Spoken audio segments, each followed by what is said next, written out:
Hello everyone, कैसे हैं आप लोग। तो उत्तराखंड सामान्य अध्ययन की इस लेक्चर सीरीज में अब हम दूसरे वीडियो में आए हैं। और हम लोग जो अब डिस्कस करने वाले हैं वो है उत्तराखंड का प्राचीन इतिहास। इतिहास का क्या बेसिक्स है वो हम लोगों ने पहले ही डिस्कस कर लिया। तो अब हमें क्या डिस्कस करना है, उत्तराखंड का प्राचीन इतिहास।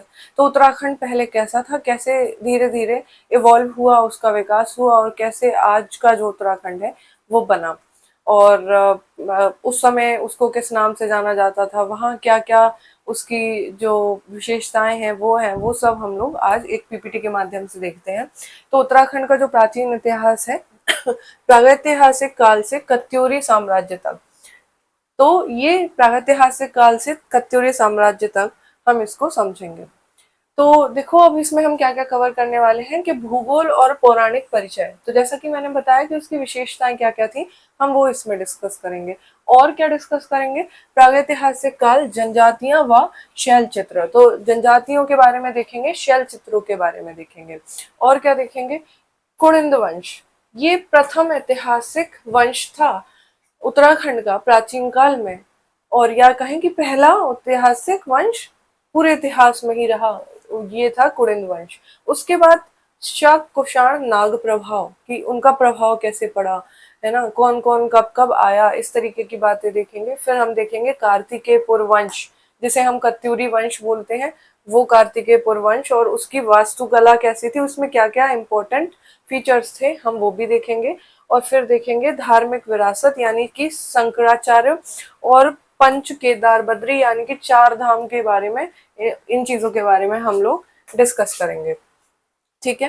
तो अब बात करते हैं भौगोलिक परिचय की। तो यदि हम भौगोलिक परिचय की बात करें तो हमें ये चीज तो पता है कि हिमालय की तीन प्रमुख श्रृंखलाओं, शिवालिक, मध्य हिमालय और बृहद हिमालय से घिरा पर्वतीय क्षेत्र है। देखो, ये हिमालय कैसा होता है, हिमालय इस तरीके का है यहाँ क्या होता है, यहाँ होता है ट्रांस हिमालय, है ना। यहाँ कौन सा हिमालय है, यहाँ ट्रांस हिमालय है। यहाँ आपका वृहत या फिर महान हिमालय है। देखो, ट्रांस हिमालय को हम हिमालय के भाग में नहीं मानते।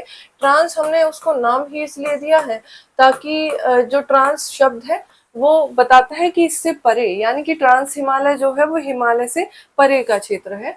तो ट्रांस हिमालय हो गया, वृहत या महान हिमालय हो गया, फिर है मध्य हिमालय, और उसके बाद है हमारा लघु हिमालय या फिर शिवालिक, है ना।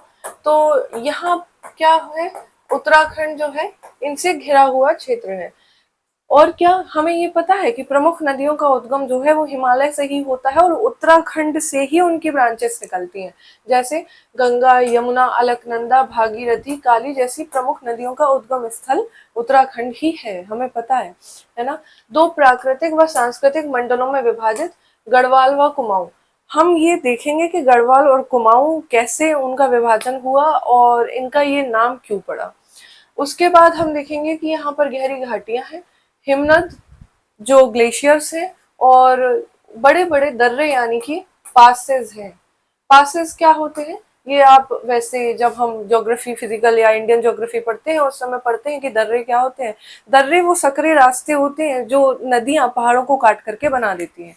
तो ये दर्रे ऊंचे ऊंचे दर्रे हैं, क्योंकि पता है वहां से नदियां निकल रही हैं, है ना। और काफी वेग के साथ निकलती हैं, तो जब वेग के साथ निकलती हैं तो वो रास्ता बनाते हुए निकलती हैं। प्राचीन काल से व्यापार और तीर्थाटन के ये मार्ग रहे हैं, है ना। तो हम व्यापार भी करते थे और तीर्थ तो आज भी है। कठिन भौगोलिक और बनावट के कारण क्षेत्र लंबे समय तक छोटे स्वतंत्र जनपदों में विभाजित रहा। तो बहुत बड़ी बड़ी, जैसे जब हम महाजनपदों की बात करते हैं मौर्य काल में 16 महाजनपद, तो हम ये भी देखते हैं कि 16 महाजनपदों में से एक भी महाजनपद उत्तराखंड में नहीं था। सारे महाजनपद, बहुत सारे महाजनपद कहाँ थे, उत्तर प्रदेश में थे, बिहार में थे, बंगाल में थे, है ना, तो असम में थे। तो इन क्षेत्रों में महाजनपद थे, लेकिन उत्तराखंड तक महाजनपद नहीं बन पाया था। उसका कारण क्यों है, क्या है, क्योंकि कठिन भौगोलिक बनावट के कारण क्षेत्र लंबे समय तक छोटे स्वतंत्र जनपदों में विभाजित रहा। तो बहुत बड़े क्षेत्र तक बसावट नहीं हो पा रही थी, क्योंकि जो तकनीक है वो इतनी, या प्रौद्योगिकी है वो इतनी भी विकसित नहीं हो गई थी कि एक बार में सारे जंगल साफ कर दिए जाएं या पेड़ काट दिए जाएं ताकि बहुत सारे लोग एक साथ रह पाए। तो छोटे छोटे जनपद, जहां जहां जगह बनती जा रही थी वहां वहां लोग रह रहे थे, है ना। तो अब इसका जो पौराणिक उल्लेख है वो क्या है, तो पौराणिक उल्लेख के बारे में यदि हम देखें तो कुछ फैक्ट्स है इंपॉर्टेंट इसके बारे में, वो मैं आपको बताना चाहती हूँ। जैसे स्कंद पुराण में इस क्षेत्र का विस्तृत वर्णन केदार खंड और मानस खंड के रूप में मिलता है। ठीक है, तो किसमें वर्णन मिलता है ये हमें याद रखना पड़ेगा कि स्कंद पुराण में इस क्षेत्र का विस्तृत वर्णन केदार खंड और मानस खंड के रूप में मिलता है। तो आज हम जिसे उत्तराखंड कहते हैं, पहले स्कंद पुराण में उसे केदार खंड और मानस खंड कहते थे। उसके बाद महाभारत में पांडवों की स्वर्गारोहण यात्रा का वर्णन इसी हिमालयी क्षेत्र से जुड़ा हुआ है। तो जैसे जब महाभारत में बताया गया कि पांडवों ने स्वर्गारोहण मतलब स्वर्ग में जब जा रहे थे तो उत्तराखंड से ही होते हुए गए, तो उसका वर्णन भी मिलता है हमें। ठीक है, फिर ऋषि मुनियों की तपोभूमि होने के कारण क्षेत्र को देवभूमि की संज्ञा प्राप्त हुई। तो जब भी आप उत्तराखंड में एंटर करते हैं या खासकर हरिद्वार में, तो वहां पर ऐसे लिखा होता है देवभूमि उत्तराखंड में आपका हार्दिक स्वागत है। तो क्यों ऐसा, क्योंकि ऋषि मुनियों की तपोभूमि थी उत्तराखंड, है ना। ऋषि मुनियों ने हिमालय में बैठ करके घोर तपस्याएं करी, कठिन तपस्याएं करी, और इसी की वजह से उस क्षेत्र को हमने देवभूमि कहा। और यही कारण है कि लोग बहुत अधिक मात्रा में वहां पर तीर्थ करने जाते हैं, है ना। अनेक हिमालयी शिखर, नदियां, सरोवर प्राचीन ग्रंथों में देवताओं के निवास स्थान बताए गए हैं, है ना। तो बताया, हमें पता है कि देवताओं के निवास स्थान वहां थे, ऐसा ग्रंथों में उल्लेख है। पौराणिक उल्लेख यह दर्शाते हैं कि यह क्षेत्र सहस्त्राब्दियों से भारतीय सांस्कृतिक चेतना का केंद्र रहा है। तो भारतीय सांस्कृतिक चेतना का केंद्र हमेशा से रहा है और आज भी है ना। तो ये चीजें हमने इसके बारे में देखी। फिर केदार खंड और मानस खंड क्या है, देखो, जो उस समय केदार खंड था वो आज का गढ़वाल है, और जो उस समय मानस खंड था वो आज का कुमाऊं है। ठीक है, केदारनाथ और बद्री धाम जो है वो केदार खंड में स्थित है। तो ये आपके यूपी पीसीएस के लिए एक इम्पोर्टेंट फैक्ट है कि केदारनाथ और बद्री धाम प्राचीन केदार खंड में है, और अलकनंदा और भागीरथी नदी घाटियों को समाहित करता है केदार खंड।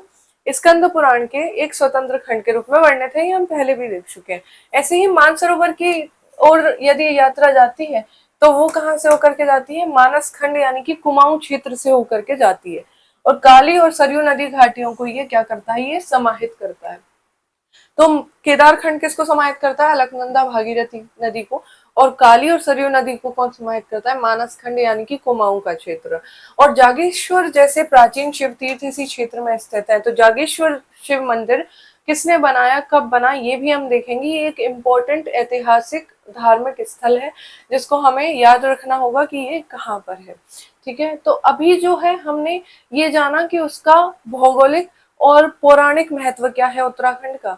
इसके बाद हम और आगे नेक्स्ट लेक्चर में देखेंगे। तब तक के लिए थैंक यू।